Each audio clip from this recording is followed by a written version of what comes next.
بسم الله الرحمن الرحيم الحمد لله رب العالمين والصلاة والسلام على سيدنا ومولانا محمد وآله وصحبه وأزواجه وذريته أجمعين اللهم أرنا الحق حقا وارزقنا اتباعه وأرنا الباطل باطلا وارزقنا اجتنابه اللهم أرنا حقائق الأشياء كما هي ربنا زدنا علما وعملا وإخلاصا يا رب العالمين اللهم انصر أولياءك في كل مكان وفي غزة وفلسطين اللهم نفذ وانصرهم على عدوك وعدوهم إنك على كل شيء قدير اللهم فرج عنا وعن إخواننا في غزة في كل مكان اللهم نفس كربنا وكربنا وثبت أقدامنا وأقدامهم والطف بنا وبهم يا أرحم الراحمين وصل وسلم على سيدنا مولانا محمد وآله وصحبه وأزواجه وذريته أجمعين. اچھا جی،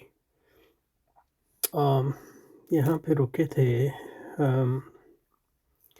یہ پورا کر لیا تھا، کافی اس پہ بحث کی تھی. پروفیسر وائڈن نے کیا خوب کہا، مذہب کا ہر عہد عقلیت کا عہد تھا، لیکن مذہب کو عقلی رنگ میں پیش کیا جائے تو اس سے یہ غلط فہمی نہیں ہونی چاہیے کہ فلسفے کو مذہب پر فوقیت حاصل ہے.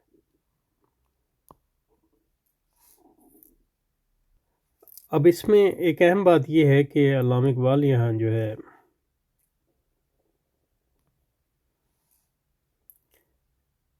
مذہب کو اور فلسفے کو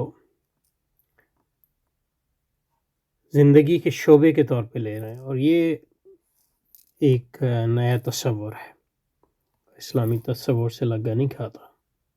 یہ جدیدیت سے ہی آیا ہمارے یہاں تصور، یعنی مذہب اور فلسفہ جو ہے، مثلا جدید جامعات کے شعبے جات ہیں،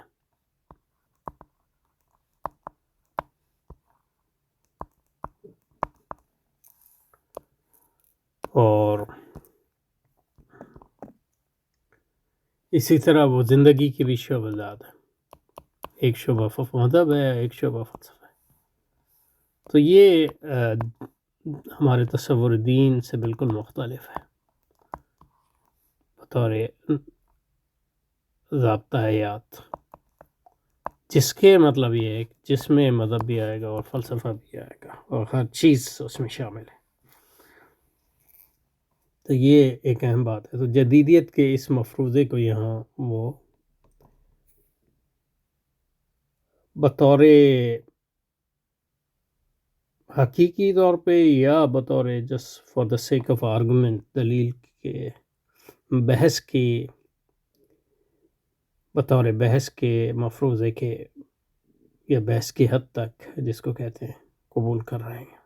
اور عموماً آپ دیکھیں گے کہ جب بھی آپ جدیدیت سے یا کسی بھی غیر اسلامی فکر سے درخور اعتنا کرتے ہیں تو اس سے متاثر ہونا ایک فطری بات ہے، خاص طور پہ اگر آپ کا دینی علم جو ہے گہرا نہ ہو.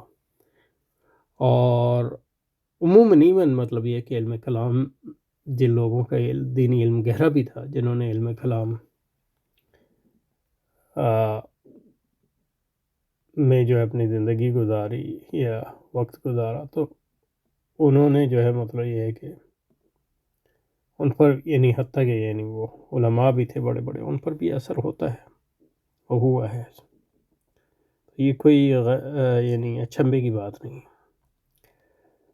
تو کہہ رہے ہیں لیکن مذہب کو عقلی رنگ میں پیش کرنے، عقلی رنگ کا مطلب عقلی توجیہ اس کی پیش کرنے، کیونکہ جو انگریزی میں علامہ اقبال نے لفظ استعمال کیا وہ ریشنلائزیشن ہے. ریشنلائزیشن میرا خیال ہے but to rationalize faith is not to admit the superior but to rationalize، اور وہ faith کی بات کر رہے ہیں یعنی ایمان کی بات کر رہے ہیں. مذہب کا لفظ یہاں ویسے تو مذہب کا لفظ استعمال کرتے ہیں لیکن اس جملے میں نہیں کیا.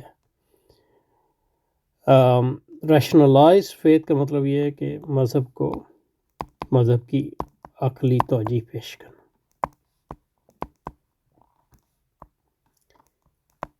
یا مذہب کی عقلی تعبیر پیش کرنا. توجیہ نہ بھی کہیں تو توجیہ میں جسٹیفیکیشن کا مفہوم بھی آ جاتا ہے، تو تعبیر زیادہ یہ جو ترجمے میں زیادہ واضح نہیں ہے کہ مذہب ترجمے کہہ رہے ہیں کہ مذہب کو عقلی رنگ میں، اس میں اصل مسئلہ عقلی رنگ میں کیا ہے بلکہ عقلی تعبیر، یہ ہے ریشنلائزیشن۔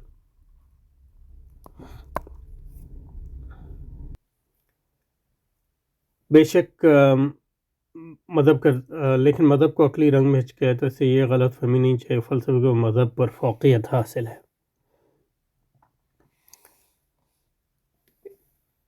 یعنی مطلب یہ ہے کہ یہاں بھی وہ مذہب کو ایک شعبے کے طور پہ اور تو اس سے یہ غلط بات فلسفے مذہب، تو اس میں وہی بات ہے جو پہلے ہم نے کی، اگر مذہب کے ایک محدود تصور جو یہاں پیش کر رہا ہے اسے قطع نظر کر لیں تو اس بات کو یعنی فلسفہ اور مذہب کس کو فوقیت حاصل ہوگی، اور اس میں صرف یہ نہیں ہے کہ فلسفے کو، کیونکہ فلسفہ کوئی ایک چیز نہیں ہے، کون سا فلسفہ، اس طرح کون سا مذہب، تو اہم بات جو ہے مذہب کے تصورات ہیں، صرف الفاظ نہیں۔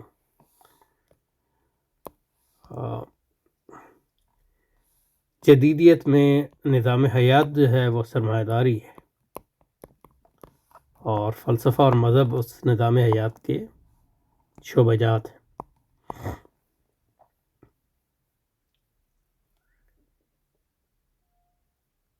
لیکن مطلب یہ ہے کہ اسلام میں جو ہے نظام حیات جو ہے اللہ تعالیٰ کی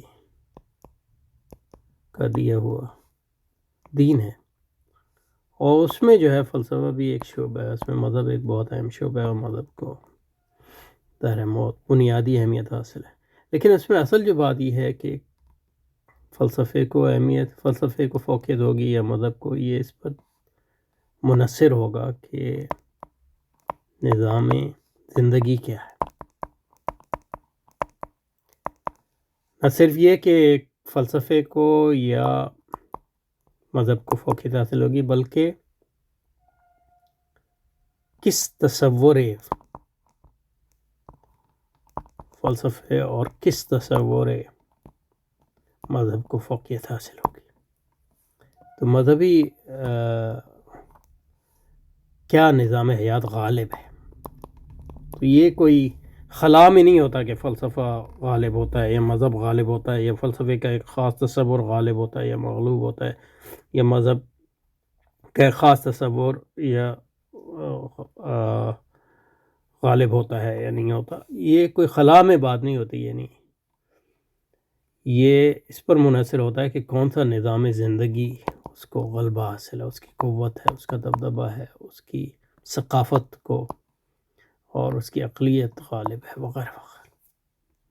تو یہ بات جو ہے صرف ایک مجرد بات نہیں ہے۔ تو کہہ رہے ہیں بے شک فلسفے کو لیکن مذہب کو عقلی رنگ میں پیش کیا جائے تو اس سے یہ غلط فہمی نہیں ہونی چاہیے کہ فلسفے کو مذہب پر فوقیت حاصل ہے۔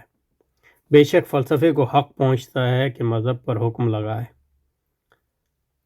مگر جس بھی چیز پر حکم لگانا مقصود ہے اس کی ماہیت ہی کچھ ایسی ہے کہ فلسفے کی حق تسلیم کرے گی تو ان کی شرائط کے ماتحت جن کو اس نے خود متعین کیا ہے۔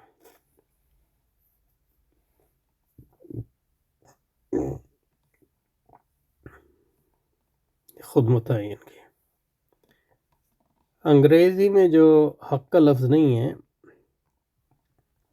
انگریزی عبارت میں جو علامہ اقبال نے لفظ استعمال کیا وہ جورسڈکشن ہے۔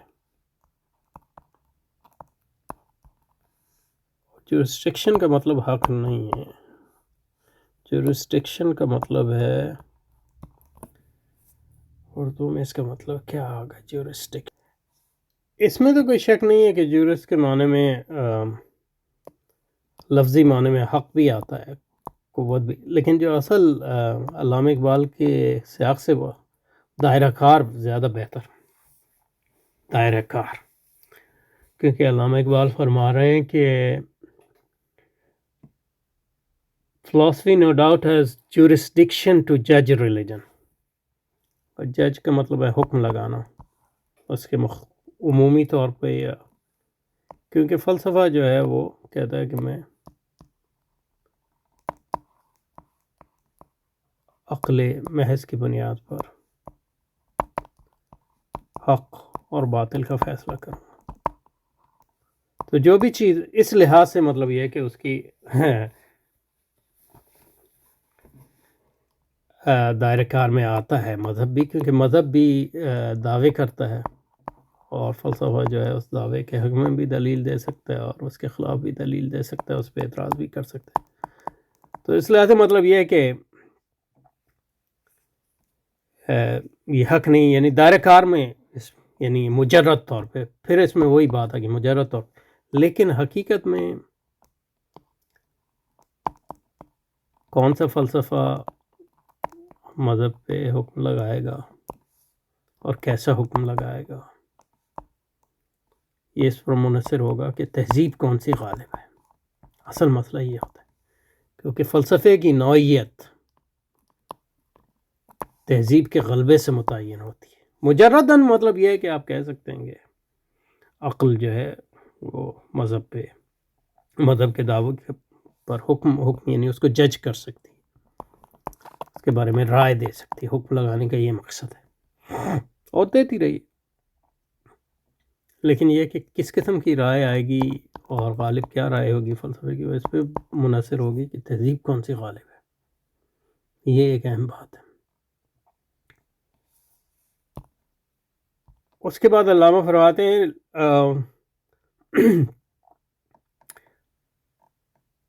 بے شک فلسفے کو حق پہنچتا ہے، یہ صحیح ترجمہ نہیں، بے شک فلسفے کو حق پہنچتا ہے کہ مذہب کو حکم لگانے پر حکم لگانا، مگر جس چیز پر حکم لگانا مقصود ہے یعنی مذہب، اس کی ماہیت ایسی ہے کہ فلسفے کا یہ حق تسلیم کرے گی تو ان شرائط کے ماتحت جس کو اس نے خود متعین کیا ہے.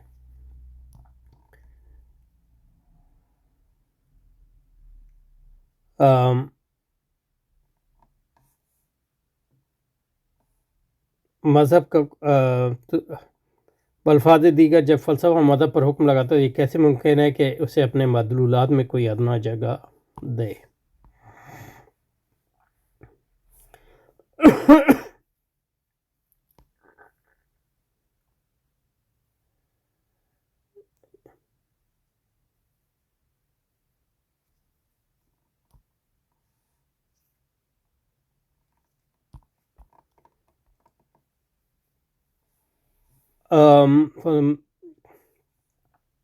مدلولات میں کوئی جگہ دے، ملاحظہ و فرہم دیکھیں گے اس کو. لیکن یہاں جو ہے انگریزی میں کیا کہہ رہے ہیں، انگریزی میں کہہ رہے ہیں philosophy no doubt has jurisdiction to judge religion, but what is to be judged is of such nature ماہیت. اس کا ترجمہ صحیح کیے، مذہب کی ماہیت، اس کی ماہیت ایسی ہے کہ وہ فلسفے کے آگے سرخم نہیں کرے گی یا فلسفے کو یہ اجازت نہیں دے گی کہ اس پہ حکم لگائے، مگر فلسفی ایکسیپٹ آن اٹ، اپنی شرائط پر. کہہ رہے ہیں کہ فلسفہ اپنے تئیں یعنی اپنے تئیں اس کے عملداری میں آتا ہے مذہب، کیونکہ فلسفہ جو ہر دعوے پر کا تجزیہ اس پر حکم یا اس کی رائے دینے کا اپنے آپ کو اہل سمجھتا ہے، کیونکہ اس کی بنیاد عقل پہ ہے. لیکن کہہ رہے ہیں کہ مذہب کی ماہیت ہی کچھ ایسی ہے کہ وہ فلسفے کو اگر حق دے گا تو شرائط کے ساتھ. ہو سکتا ہے یہ شرائط وہ ہوں جو علم کلام متعین کرتا ہے وغیرہ، اور اس کی وجہ شاید یہ ہے کہ مذہب جو ہے زندگی کو محیط ہے اور فلسفہ جو ہے اس کو وہ اپنا شعبہ سمجھتا ہے، نہ کہ the other way around. لیکن یہاں یہ سوال پیدا ہوگا کہ کون سا مذہب، کیونکہ ہر مذہب تو ایسا نہیں ہوتا. اگر آپ اسلام کے بارے میں کہہ رہے ہیں تو ٹھیک ہے، عیسائیت کے بارے میں کہہ رہے ہیں ٹھیک ہے، یہودیت کے بارے میں کہہ رہے ہیں، لیکن ہر مذہب تو ایسا نہیں. تو علامہ اقبال کی بات جو ہے کسی حد تک صحیح ہے، لیکن یہ کہ خاص مذاہب کے بارے میں، ہر مذہب کے بارے میں نہیں. اچھا جی، تو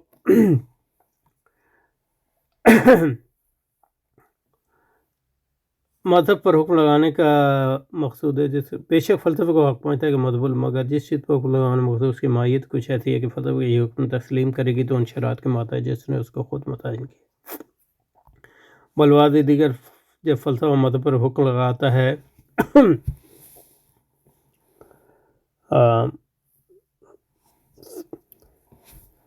مذہب فلسفے کا یا فلسفے تو کیسے ممکن ہے کہ اسے اپنے مدلولات میں کوئی ادنا جگہ دے؟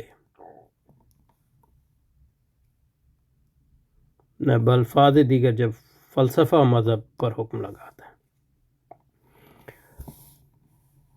انگریزی میں ہے while sitting on judgment on religion philosophy cannot give religion an inferior place among its data. کوئی ادنا جگہ دے، یہ کوئی اچھا ترجمہ نہیں ہے.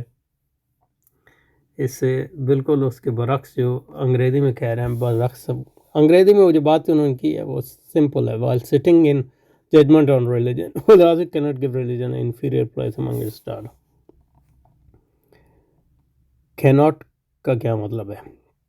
تو پہلے بات یہ کی کہ فلسفہ اصولی طور پہ مذہب جو ہے فلسفے کے دائرۂ کار میں آتا ہے.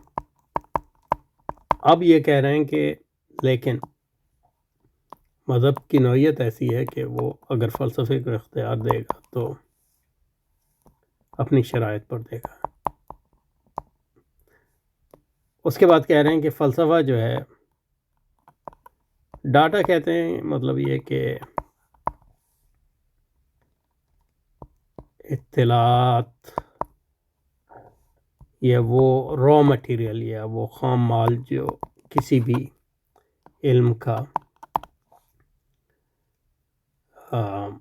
مادہ فراہم کرتا ہے، علم کے وسائل فراہم کرتا ہے علم کے لیے. تو فلسفے کے اس کو مدلولات کہا ہے انہوں نے، لیکن ڈاٹا کا ترجمہ جو ہے مدلولات نہیں ہونا چاہیے. ڈاٹا کا مطلب ہے سورس مٹیریل، ماخذات. تو سوال یہ ہے کہ کیا مذہب کی تعلیمات، اس کے تجربات فلسفے کے ماخذات ہو سکتے ہیں کہ نہیں؟ اور اگر ہو سکتے ہیں تو مذہب ان ماخذات کو دوسرے ماخذات کے مقابلے میں ادنا درجہ دے گا یا اعلیٰ درجہ دے گا، یا اس کو درخور اعتناء بھی سمجھے گا کہ نہیں سمجھے گا؟ تو اس میں پہلی بات تو یہ کہ یہ اس پہ ڈیپینڈ کرتا ہے کہ فلسفہ کیسا، کون سا فلسفہ ہے. یعنی کچھ فلسفے ایسے ہیں جو مذہب کو، لیکن عموماً جو ہے فلسفہ کیونکہ عقل کی بنیاد پہ عقل کو حاکم اعلیٰ تسلیم کرتا ہے، اور مذہب اس کو رد کرتا ہے کہ عقل حاکم اعلیٰ ہے ایبسلوٹ سینس. گو کہ مذہب میں عقل کا مقام ہے، وہ وہی کو عموماً وہ رتبہ دیتا ہے. تو بنیادی ایک ڈپارچر ہے فلسفے اور مذہب کا. تو اس لحاظ سے جو ہے عموماً فلسفہ جو ہے مذہب کے تعلیمات اور ماخذات کو بطور دلیل کے قبول نہیں کرتا، کیونکہ اس پر تنقید کرتا ہے. تو یہ جو علامہ اقبال کہہ رہے ہیں یہ محل نظر ہے. اور دوسری بات یہ ہے کہ اور نیازی صاحب کا ترجمہ تو بالکل اچھا نہیں، کیونکہ اسے مفہوم ادا ہی نہیں ہو رہا، اور یہ ہو رہا ہے تو بالکل بودے طور پہ ہو رہا ہے.